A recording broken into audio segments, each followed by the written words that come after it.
Como creativos, es difícil lidiar con el dilema al cliente lo que pida. Muchas veces, lo que ellos quieren no es lo que realmente necesitan, o es muy distinto a lo que nosotros tenemos en mente.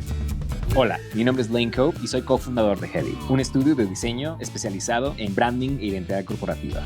En este curso de Doméstica aprenderás a relacionarte con tus clientes. A veces, ser freelance puede llegar a ser agotador y aterrador.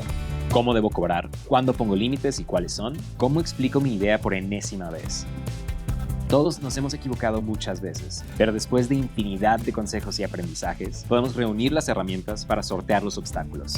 Ya seas un pequeño estudio o un profesional independiente, es fundamental contar con un método de trabajo con procesos optimizados, ya que esta es la mejor opción para evitar malentendidos con los clientes y perder el miedo al mundo real. Primero, analizaremos un caso caótico en donde todo sale mal.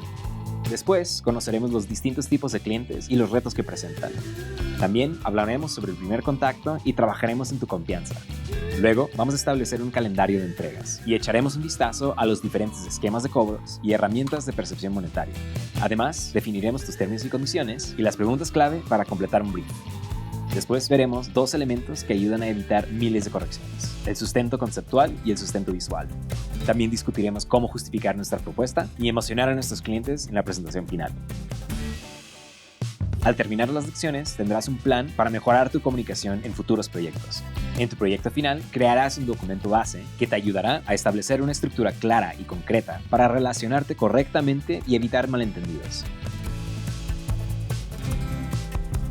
Enamora a tu cliente con una propuesta que no podrá resistir y un trato que nadie más le dará.